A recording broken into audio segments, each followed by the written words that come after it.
আপনারা অনেকেই বলেন আমি ওনার কি লাগি, ভিডিওর কমেন্টে মেসেজে টিকটকে আমি ভিডিও আপলোড করতে পারি না। অনেকে কমেন্টে বলেন উনি তোর কি লাগে, ভাই লাগে না বাপ লাগে না কি লাগে। আপনারা কমেন্টের জ্বালা আর আমি থাকতে পারতেছি না। লাইভে আয়া বলেন অনেকে ভাই লাগে, অনেকে বলেন বাপ লাগে। আসলে আমি কি কম, আমি কিচ্ছু কইতাম না উনি আমার কি লাগে। উনি নিজে কইব উনি আমার কি লাগে। আপনারা বালা করে শুনেন, আজে বাজে কমেন্ট করেন না। উনি আমার কি লাগে এখন উনি নিজে কইব।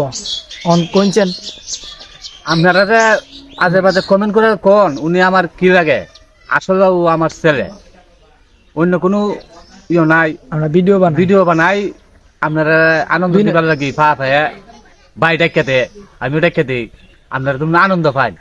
আসলে ও আমার ছেলে, কোনো সন্দেহ নাই। আপনারা ছেলে যদি না ওর ছেড়া আর আমার ছেড়া মিলাই দেখেন, বাপ পুতের ছেড়া এক ছেড়া নি মিলাই দেখেন। আজে বাজে তো আজ আপনি তাকে আপনারা কমেন্টে দেন না এইভাবে। ইলা আমার আব্বা। সত্যি কথা ও আমার ছেলে, ঠিক আছে ঠিক আছে। আপনারা আপে তাপে আর কমেন্ট দেন না। এটাই কথা। আপনার বিনোদন দিবার লাগি আপে তাপে কিছু কইহি, এমনে এমনি আমরা বাপ পুত। এমনি আমরা বাপ্পুত এটাই। দুই আমার কথা। সবাই ভালো থাকবে। সবাই ভালো থাকেন, সুস্থ থাকেন। আসসালামু আলাইকুম।